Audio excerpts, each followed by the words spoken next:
बिस्मिल्लाहिर्रहमानिर्रहीम। अस्सलाम वालेकुम नाज़रीन, आप यूट्यूब चैनल देख रहे हैं। मैं इमरान खान हूँ। मैंने आपको बहुत क्लियरली बताया जो अलीमा खान साहबा ने स्टेटमेंट दिया था और जो इमरान खान साहब का कहना है, वो बड़ा क्लियरली ये बात कर रहे हैं कि उन्हें किसी बाहर वाले से उम्मीद नहीं है और ना वो किसी बाहर वाले से मदद मांग रहे हैं।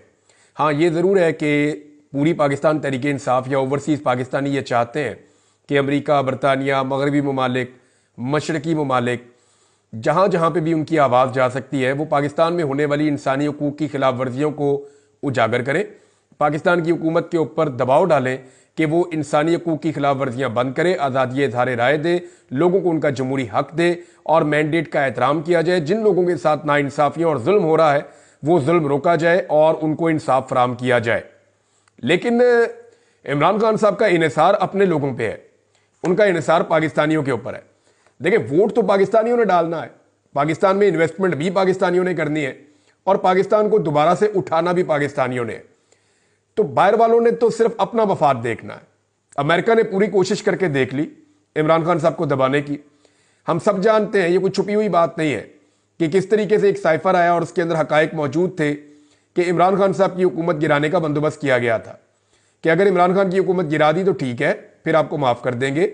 अगर इमरान खान की हुकूमत ना गिरी इस अदम एतमाद के नतीजे में, तो फिर आपको इसका खुमियाजा भुगतना पड़ेगा। ये बड़ी खुली धमकी थी जो डोनाल्ड लू ने दी थी। उसके बाद देखा हमने पाकिस्तान में कैसे रिजीम चेंज हो गया और इमरान खान साहब की हुकूमत रातों रात गिरा दी गई। अदालतें खुल गई, कंटेनर्स पहुंच गए, कैदियों वाली गाड़ियां पहुंच गई, इमरान खान साहब के MNAs को उठा लिया गया, किस तरीके से पूरा निज़ाम हरकत में आ गया था, ये हम सारे जानते हैं। जब इमरान खान साहब ने कहा था कि कोई रह तो नहीं गया इस मुल्क में जो मेरे खिलाफ ना हो, तो वाकई पूरा निज़ाम जो है वो अमरीकी इशारे के बाद या उनके आशीर्वाद के बाद जितने भी पाकिस्तान के अंदर लोग इमरान खान के खिलाफ थे वो मुतहर्रिक हो गए थे। और अमरीका को इमरान खान के खिलाफ कोई जाती तौर पे नहीं था, कोई पहले से उनको इमरान खान से प्रॉब्लम नहीं थी, उसके लिए भी बाकायदा पैसा खर्च किया गया था। अब जो इतलात आ रही है या पाकिस्तान तहरीक इंसाफ एलिगेशन लगाती है, वो ये कहती है कि जनरल बाजवा ने कौम का पैसा खर्च करवाया था और उस दौर में अमेरिका में लॉबिंग करवाई थी और उस लॉबिंग का एक हिस्सा वो करार देते हैं। अमेरिका के अंदर एक साबिक सफीर हुआ करते थे पाकिस्तान के, हुसैन हक्कानी साहब, उनके ऊपर भी एलिगेशन लगाया जाता है। अभी भी आजकल वो इमरान खान साहब की सख्त मुखालफत कर रहे हैं, वो जो बयान देते हैं इमरान खान साहब के खिलाफ बयान देते हैं। लेकिन अमेरिका ने इसके ऊपर बहुत मट्टी डाली, बड़ी कोशिश की, लेकिन उनको आइडिया हो गया कि पाकिस्तान के लोग तो इमरान खान के साथ खड़े हैं, हमारी असेसमेंट गलत थी, जो लॉबिंग की गई वो गलत थी, पाकिस्तान के अवाम से दुश्मनी नहीं लेनी चाहिए और पाकिस्तान के अवाम के अंदर अमेरिका की इज्जत खत्म हो गई है। जो कुछ भी उन्होंने पाकिस्तान के अंदर रजीम चेंज ऑपरेशन की सूरत में खामोश रहकर किया, तो अब अमेरिकी पॉलिसी बदल रही है। यानी अमेरिकन ने भी इमरान खान की इस्तकामत के सामने घुटने टेक दिए हैं। इसको अब बहुत सारे लोग कहेंगे जी देखो जी अमेरिका आ गया इमरान खान की मदद में। अमेरिका इमरान खान की मदद में नहीं आया, वो जो उन्होंने गंद मारा है अब वो चाहते हैं कि वो गंद मजीद ना फैले। उन्हें आइडिया हो गया कि उनसे ब्लंडर हो गया और उन्होंने एक ऐसे आदमी को निकालने की कोशिश की जो अवाम के दिलों में धड़कता है। लिहाजा अब वो उनके सामने आ गई चीज और अब वो पीछे हट रहे हैं, डिफेंसिव हो गए हैं। लिहाजा अमेरिका के अंदर से आवाजें उठना शुरू हो गई इंसानी हकूक के हवाले से। इमरान खान साहब के ऊपर जो जो जुल्म हुआ उस हवाले से अब अमेरिका से आवाजें उठ रही हैं, बरतानिया से आवाजें उठ रही हैं, यूरोप से आवाजें उठ रही हैं, नॉर्वे, स्पेन से आवाजें उठ रही हैं, ऑस्ट्रेलिया से आवाजें उठ रही हैं। पूरी दुनिया में पाकिस्तानी बोल रहे हैं इस बारे में कि इमरान खान के साथ जुल्म हो रहा है। और ना सिर्फ पाकिस्तानी बोल रहे हैं बल्कि पाकिस्तानी जहां जहां रहते हैं वो मुल्क भी ऑफिशियली बोल रहे हैं। 62 अमेरिकी कांग्रेसमैन ने एक लेटर लिखा अपने प्रेसिडेंट को और वो मैंने आपको बताया कि वो क्या है। पाकिस्तान के ऊपर उसका बड़ा गहरा इंपैक्ट आया, बड़ा खौफनाक इंपैक्ट आया। अब बरतानिया में भी ऐसी कार्रवाई हो रही है। मजीद अमेरिकी सेनेटर्स लिख रहे हैं अपने प्रेसिडेंट को कि इमरान खान साहब के मामले में गलत हो गया है, इसको दुरुस्त किया जाए। बहरहाल जुल्मे खलीलदाद इस खित्ते के हवाले से बड़ी अहम शख्सियत है और अमेरिका के लिए इनकी बड़ी खिदमात है। तो जुल्मे खलीलदाद का जो स्टेटमेंट आया वो आपको और ज्यादा क्लैरिटी देता है कि इस वक्त अमेरिका को 4 कदम और पीछे हटना पड़ेगा इमरान खान के मामले में। उन्होंने जो ट्वीट किया ना, ये मुस्तकबिल का पूरा मंजरनामा बयान कर रहा है। जुल्मे खलीलदाद को वो बात समझ आ रही है जो पाकिस्तानियों को समझ नहीं आ रही, पाकिस्तानियों को भी समझ आ रही है। देखें, पाकिस्तान का हर आदमी समझता है कि इमरान खान के साथ इस वक्त पाकिस्तान का मुस्तकबिल वाबस्ता है। पाकिस्तान के सियासतदान समझते हैं कि जब तक इमरान खान का मैंडेट उसको वापस नहीं करेंगे पाकिस्तान में सियासी तौर पर इस्तेहकाम नहीं आएगा। प्रॉब्लम पाकिस्तान की एस्टेब्लिशमेंट का है। और एस्टेब्लिशमेंट में बैठे हुए बड़े लोगों का है। उनका प्रॉब्लम यह है कि उन्हें लगता है कि इमरान खान के साथ हमने इतनी बड़ी बड़ी ज्यादतियां कर दी हैं कि अगर इस आदमी को मौका मिलेगा तो ये हमें पीस कर रख देगा। उन्हें यह लगता है कि इमरान खान साहब जो है वो उनकी तरह का आदमी है और वो पाकिस्तान को नहीं देखेगा बल्कि वो अपना बदला ले लेगा उनसे। अब वो इमरान खान से डरे हुए हैं, इमरान खान से खौफजदा हैं। आपने देखा कि मैंने 2-4 दफा ऐसे मूवीज में देखा कि अगर कोई शेर को पकड़ ले और जकड़ ले ऊपर से 2-4 लोग मिलकर, तो वो डर के मारे छोड़ भी नहीं हो। उन्हें लगता है कि टाइगर को हमने छोड़ा तो ये हमें खा जाएगा, ये नहीं तो छोड़ भी नहीं सकते और चीखे भी मार रहे हैं। तो इमरान खान को पकड़ने वाले पकड़ के तो खड़े हैं और पकड़ पकड़ के थक गए हैं, लेकिन उन्हें यह आइडिया कि जिस वक्त हम इन्हें छोड़ेंगे तो ये बजाय भागने के ये वापस मुड़ के हमला करेगा। ये खौफ है और कोई बात नहीं है। ये खौफ उन्हें जीने नहीं देता क्योंकि उनके स्टेक्स इतने बड़े हैं पाकिस्तान के अंदर कि उन ताकतवर लोगों को यह लगता है कि अगर इमरान खान वापस आएगा तो हमारी ताकत ना सिर्फ कम हो जाएगी बल्कि चैलेंज हो जाएगी, अवाम की ताकत इमरान खान के साथ शामिल हो जाएगी और इमरान खान हमेशा के लिए एस्टेब्लिशमेंट को दबा लेगा। और फिर एस्टेब्लिशमेंट ने जो पाकिस्तान के ऊपर लंबे अरसे तक रूल किया है, ताकत के बलबूते पे हुक्मरानी की है, वो हुक्मरानी वैसे नहीं रहेगी। अब इसमें जो है वो जुल्मे खलीलजाद का स्टेटमेंट है, वो मैं आपको बता देता हूं। उन्होंने जो ट्विटर के ऊपर ट्वीट किया, उन्होंने कहा कि पाकिस्तानी हुकाम को वाकई में इमरान खान को फौरी तौर पर रिहा करने की जरूरत है और उसकी उन्होंने 3 वजूहात लिखी हैं। नंबर 1 वजह जुल्मे खलीलजाद लिखते हैं कि यह मफामत के लिए बहुत जरूरी कदम है जो कि पाकिस्तान के इस्तेहकाम के लिए नहायत जरूरी है। लाखों पाकिस्तानी ये मानते हैं कि इमरान खान गलत इल्जामात के ऊपर जेल में बैठा है, यानी झूठे इल्जामात पे उसको जेल में डाला गया है। यह बात मुझ पर भी अया है, यानी मैं भी ये जानता हूं और लाखों पाकिस्तानी भी ये मानते हैं कि इमरान खान के साथ इस वक्त जो कुछ भी हो रहा है वो कानूनी नहीं है, वो ज्यादती है। नंबर 1। और पाकिस्तान में इस्तेहकाम के लिए जरूरी है कि इमरान खान बाहर है, ये 1 नंबर है। नंबर 2 वो ये कह रहे हैं कि जब इस्तेहकाम आएगा पाकिस्तान में तो फिर उसके बाद पाकिस्तान की मईशत को तकवीयत मिलेगी। और इस वक्त पाकिस्तानी भी और गैर मुल्की भी दोनों पाकिस्तान में सरमायाकारी करने से गुरेज कर रहे हैं क्योंकि पाकिस्तान में इस्तेहकाम नहीं है। यह दूसरा नुकता है कि इमरान खान को छोड़ोगे तो इस्तेहकाम आएगा, इस्तेहकाम आएगा तो सरमायाकारी आएगी, पैसा पाकिस्तान में आएगा। नंबर 3 नुकता उन्होंने उठाया कि इससे पाकिस्तान के अमेरिका के साथ ताल्लुकात भी बेहतर हो सकते हैं। अच्छा, उसकी वजह वो ये बता रहा है कि अभी तो बेहतर नहीं हो सकते। जो बाइडन इमरान खान से उतने खुश नहीं है, हालांकि उन्हें यह आइडिया हो गया है कि इमरान खान के साथ बदतरीन ज्यादती के बावजूद इमरान खान को तोड़ा नहीं जा सका। वो आज भी अपने पूरे कद के साथ खड़ा है और आज इवन जो बाइडन के अपनी पार्टी के लोग जो बाइडन को लिखकर कह रहे हैं कि नहीं, इमरान खान के साथ ज्यादती हो रही है, इसको रोका जाए। बहरहाल ये जो तीसरा नुकता है उन्होंने जो ताल्लुकात के हवाले से बात की, वो ये बात है कि खास तौर पर अगर डोनाल्ड ट्रंप जो इमरान खान का दोस्त है अगले हफ्ते होने वाले इंतखाबात में जीत जाता है तो ये पाकिस्तान के लिए अमेरिका के साथ ताल्लुकात में एक बड़ा अहम पॉइंट होगा। बहरहाल ये अमेरिकी पॉइंट ऑफ व्यू है और उनके नुक्ता नजर से है। पाकिस्तानियों ने अपने नुक्ता नजर से देखना है कि वो क्या सोच रहे हैं इसके बारे में। भारत एक और खबर है जी, पाकिस्तान के अंदर PIA की निजकारी, बड़े बड़े दावे किए गए। निजकारी का वजीर जो है उसने बड़े दावे किए, हुकूमत ने बड़े दावे किए, जी अरबों रुपया आ जाएगा, बड़ी बड़ी इन्वेस्टमेंट्स आ रही हैं, हमें बहुत बड़े बड़े बिडर्स मिल गए हैं, हमें बड़े बड़े पार्टनर्स मिल गए हैं, हुकूमत को जमीन आसमान के कलाबे मिला दिए। फिर कभी कहा जी 20 अरब डॉलर की सरमायाकारी सऊदी अरब ला रहा है, 25 अरब डॉलर की सरमायाकारी फ्रांस से आ रही है, UAE और कतर बहुत बड़ी सरमायाकारी लेकर आ रहे हैं, चीन जो है पता नहीं अपना मंसूबा बढ़ा के कितने अरब डॉलर और लेकर आ रहा है। ये सारी कहानियां सुना के निकला क्या? छान बुरा। चंद मिलियन की सरमायाकारी भी होती है ना, वहां पे शहबाज शरीफ साहब खुद खड़े होकर MOU साइन करवा रहे होते हैं। मैं UAE का एक वाकया आपको बता देता हूं, नाम मैं नहीं लूंगा क्योंकि जिनका ये वाकया उन्होंने मुझे मना किया था। ये UAE में गए पाकिस्तानी गवर्नमेंट और एक छोटा ताजर है, यानी बहुत बड़ी सरमायाकारी उन्होंने नहीं की, वैसे तो वो बहुत बड़ा बिजनेस ग्रुप है उनका, लेकिन कराची में उन्होंने एक छोटी सी सरमायाकारी की हुई थी, बिल्कुल छोटी सी। एक छोटा सा सॉफ्टवेयर का काम था, वो वहां कराची में कर रहे थे, बहुत मामूली सी, चंद मिलियन डॉलर की है, बिल्कुल छोटी सी। तो उसमें उनको जनाब कॉल किया गया और उन्हें कहा गया जी कि सूटेड बूटेड किस्म के 2-4 बंदे ले आए, कोई अरबी दिखने वाले बंदे वहां पे होने चाहिए, तो आपने ना बस शहबाज शरीफ साहब के सामने बैठ के तो वो MOU साइन कर देना। उन्होंने कहा जी ये तो पीनट है, मैंने तो सरमायाकारी की नहीं पाकिस्तान में, ये तो छोटा प्रोजेक्ट था, हमने यहां पे कर लिया। उन्होंने कहा जी हमें कोई बंदे ही नहीं मिल रहे, ये पाकिस्तानी वजारत कर रही है और IT मिनिस्टर इसके अंदर इन्वॉल्व थी, ख्वाजा आसिफ के रिश्तेदार। तो उन्होंने वहां पे रिक्वेस्ट की उन बिजनेसमैन से कि अल्लाह का आपको वास्ता है कि शहबाज शरीफ के सामने कोई तनकीद ना कीजिएगा, कोई ऐसी बात ना कीजिएगा, हमारी इज्जत आप रख लें, सिर्फ आप बैठे तकरीब में साइन करें, पीटीवी आपकी वीडियो बना देगा, हमने वहां पे चलानी है। मैं आपको रियल वाकया बता रहा हूं, ये इस हुकूमत की सूरत हाल है। तो कितने इन्होंने नारे लगाए, कितने दावे किए जी हमने जनाब सरमायाकारी पाकिस्तान में आ रही है, 50 साल की तारीख में सबसे लोएस्ट है इस वक्त सरमायाकारी। ये मुल्क नहीं चलना बगैर मैंडेट के। ये जितने तजुर्बाकार मिस्त्री लगे हुए हैं ना, ये पाने उठा के रेंच पकड़ के, ये मुल्क ऐसे नहीं चलना। ताकत के बलबूते पे आप लोगों को चुप करवा सकते हैं, उनकी जुबानें बंद कर सकते हैं, उनकी जुबानें काट सकते हैं, उन्हें जेलों में बंद कर सकते हैं, उन्हें कैद खानों में, हुकूमत खानों में डाल सकते हैं, काल कोठरियों के अंदर रख सकते हैं, लेकिन आप पाकिस्तान की मईशत नहीं चला सकते। अगर पाकिस्तान सारे का सारा आपने चलाना है तो 25 करोड़ आदमियों को फिर आपको यरगमाल बनाना पड़ेगा। लोग नहीं मान रहे ना, मैंडेट ही नहीं है। लोगों ने वोट किसी और को डाला, लाके किसी और को बिठा दिया। अब वो शक्लें ही लोगों को पसंद नहीं है, लोग कहते हैं ये तो वो लोग ही नहीं, हमें जानते ही नहीं है, इनको कहां से लाके आपने बिठा दिया।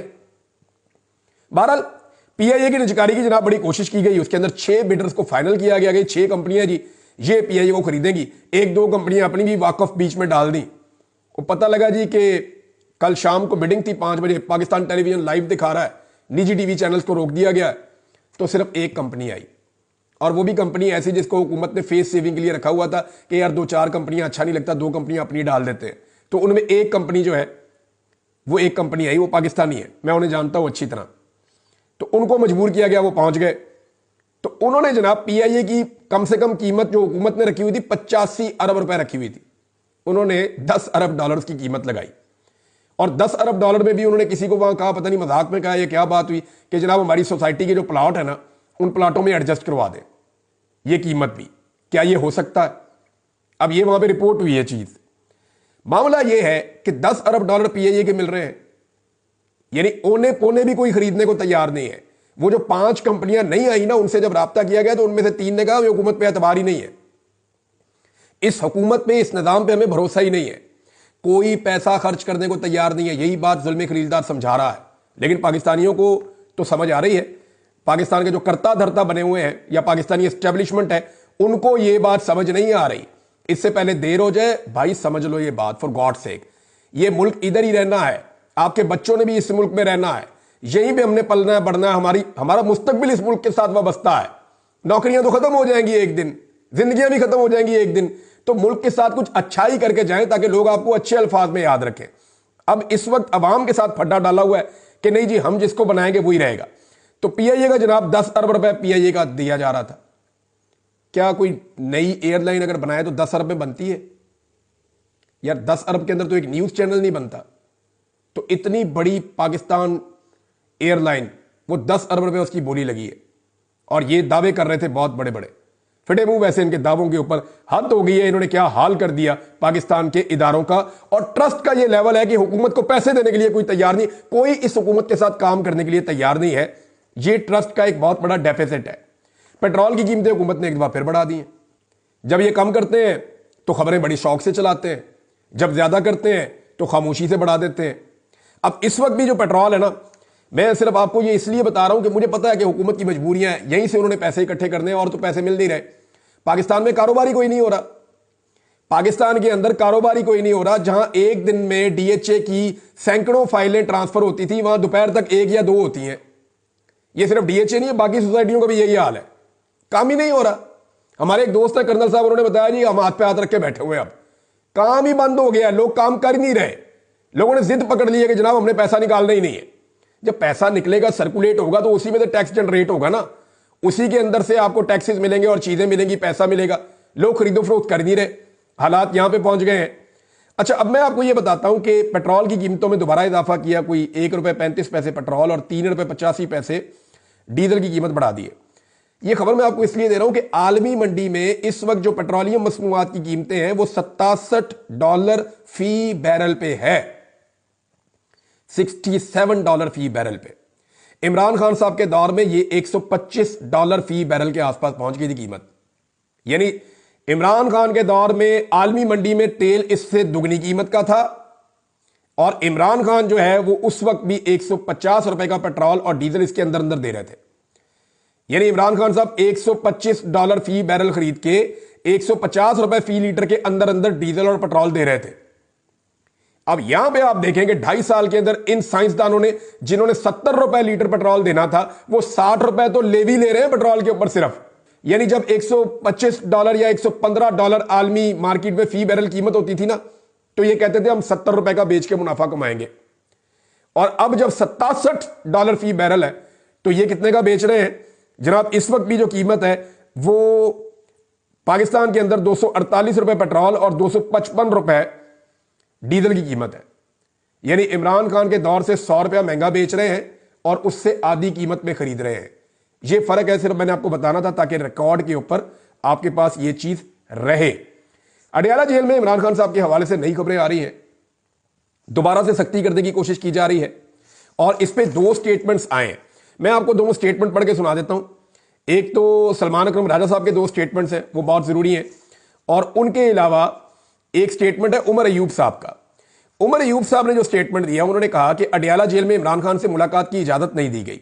कहा गया कि हमें एक अंडरटेकिंग देना होगा, बयान अल्फी लिख कर दे कि सियासी गुफ्तगू नहीं करेंगे। और इमरान खान के साथ कौन सी गुफ्तगू करनी है भाई? सियासतदान है, सियासी गुफ्तगू ही करेगा ना भाई। नवाज शरीफ साहब तो बैठ के पूरी पॉलिटिकल मीटिंग्स करते थे जेल के अंदर, 15-15 सहाफियों को दोनों तरफ बैठा के, साथ इधर सामने मियां साहब के साथ मियां साहब के अपने बंदे भी, इरफान सिद्दीकी वगैरह, परवेज रशीद वगैरह, टका के वहां मुलाकातें करते थे। सियासतदानों की बाकायदा महफिल होती थी वहां पे, पूरी कैबिनेट बैठती थी, बैठ के बातें करते थे। तो इमरान खान साहब ने नॉन पॉलिटिकल बात तो करनी नहीं, पॉलिटिशियन है, पॉलिटिकल बात करेंगे वो। तो उन्होंने कहा जी कि सियासी गुफ्तगू नहीं करेंगे। जब मैं जिम्मेदारान का नाम लेता हूं तो मीडिया मालकान की टांगें कांपती हैं, टांगों में सांस डाले और मुल्क के लिए खड़े हो जाए। ये जनाब उमर अयूब साहब ने क्लियरली बात की है। अब सलमान अकरम राजा साहब ने कहा कि अब ये 27वीं तरमीम के जरिए फौजी अदालतों का क्याम चाहते हैं ताकि बंद कमरों में आपको और मुझे सजाएं दी जा सके। हम इसके खिलाफ अवाम में जा रहे हैं, ये हमारी शराफत का मामला है। हम बारहा एस्टेब्लिशमेंट को कह चुके और आज भी कहते हैं कि पाकिस्तान की बड़ी सियासी हकीकत को मसलने की कोशिश ना करें, आप नाकाम होंगे। इस इलेक्शन के नताइज को अदालतों से ठीक होने दें। यह जनाब सलमान अकरम राजा साहब का स्टेटमेंट है। एक चीज आपको बताता हूं, हमारे एक सहाफी है सीनियर, नादर बलोच साहब, वो जाकर मिले हैं मुस्तफीन साहब को, वो वकील जिन्होंने कादी फायद ईसा साहब पे थोड़ी सी तनकीद कर दी थी। आपको पता है उन्होंने क्या बताया? जो उन्होंने बताया ना, अगर आप वो पढ़े तो आप लरस जाएंगे। वो बता रहे वो पहचान नहीं पा रहे सही तरह, इतना उन पर टॉर्चर हुआ है, वो बात नहीं सही तरह कर पा रहे। उन्हें एक जुमला बोलने में बहुत दफा रुक रुक के वो बोलते हैं। 4 दिन के अंदर उन पर इतना टॉर्चर करके इतना बदतरीन हालत उनकी कर दी गई है। ये कादी फायद ईसा है जिनके लिए आज सारे लोग चिल्ला रहे हैं। मुझे हैरत होती है जो सहाफी शहीद अरशद शरीफ के लिए नहीं बोले, वो कादी फायद ईसा के लिए बोल रहे हैं। और कादी फायद ईसा के साथ हुआ क्या? किसी ने उसकी गाड़ी को हाथ लगा दिया। अव्वल तो सवाल यह होना चाहिए कि एक रिटायर्ड जज सफारत खाने की गाड़ी में क्या कर रहा था भाई? जिन्होंने बुलाया या तो वो गाड़ी दे दे या वहां पे टैक्सी लेकर चले जाए। सफारत खाने की गाड़ी में एक रिटायर्ड जज जा रहा है, इस पे कोई सवाल नहीं उठा रहा, इस पे कोई बात नहीं कर रहा कि उसकी गाड़ी को सिर्फ हाथ लगाया। यास्मीन राशिद की गाड़ी को मार मार के तोड़ दिया था, 3 डब्बा बना दिया था, उसके ऊपर ये कभी नहीं बोले थे। तो कादी फायद ईसा में ऐसा क्या है? एक्चुअली ये कादी फायद ईसा को नहीं, निजाम को गालियां पड़ रही हैं। तो निजाम जो है वो इनका लाडला है और इन्हें लगता है कि निजाम को कोई उंगली भी लगाएगा ना तो ये चीखे मारते हैं। इनकी गैरत कभी नहीं जागेगी आम आदमी के साथ जितना मर्जी जुल्म और ज्यादती हो जाए। इनकी गैरत फौरन जाग जाती है जैसे इनके अपने किसी बंदे को छेड़ दिया जाए। सर्विंग जज के ऊपर गंदी गालियां सुप्रीम कोर्ट ऑफ पाकिस्तान के बाहर खड़े होकर दी थी इन्होंने 2023 में। सर्विंग जज के ऊपर गंदी गालियां दी थी, तब तो कोई नहीं बोला। अब धड़ाधड़ बोल रहे हैं कि कादी फायद ईसा की गाड़ी को रोकने की जिसारत कैसे की गई। अभी तो कादी फायद ईसा साहब ने म्यूजिक एंजॉय करना शुरू किया है, ये बहुत सारे और लोग म्यूजिक एंजॉय करेंगे। देखा बांग्लादेशियों ने क्या किया था। मैं कोई डरा नहीं रहा, आपको धमकी नहीं लगा रहा, मैं आपको यह समझा रहा हूं कि जब भी कोई जुल्म करता है या जालिम होता है तो अल्लाह की रस्सी जो है वो दराज तो होती है, लेकिन जब वो रस्सी खींचता है तो बड़ा बुरा फंदा पड़ता है। ये सबको सामना करना पड़ेगा, जो जो जालिम है उसको जवाब देना पड़ेगा, आज नहीं तो कल देना पड़ेगा। इमरान खान साहब के लिए जनाब एक बड़ा एहतजाज अनाउंस किया गया है 10 डाउनिंग स्ट्रीट में, और उसके लिए बाकायदा पोस्टर्स जारी कर दिए गए हैं। संडे को यह एहतजाज होगा 3 तारीख को नवंबर की, और इस एहतजाज के अंदर जुल्फी बुखारी, अदर मशवानी, शहजाद अकबर तीनों ये वहां से शामिल होंगे और बड़ी तादाद में कारकुनों को बुलाया गया है। इमरान खान के हक में एहतजाज किया जाएगा। कासिम सूरी, शहबाज गिल जो है वो अमेरिका से स्पेशली इसके लिए आ गए हैं, और आलिया हमजा साहिबा जिनका एक बहुत बड़ा नाम है पाकिस्तान तहरीक इंसाफ में, बड़ी इन्होंने कुर्बानी दी है, ये भी स्पेशली इस एहतजाज के अंदर शिरकत करेंगी क्योंकि पोस्टेड में इनका चेहरा मौजूद है। तो देखते हैं कि बरतानिया में होने वाला ये एहतजाज कितना इंपैक्टफुल होता है। अब तक के लिए इतना ही। अपना ख्याल रखिएगा, अपने चैनल का भी। अल्लाह हाफिज।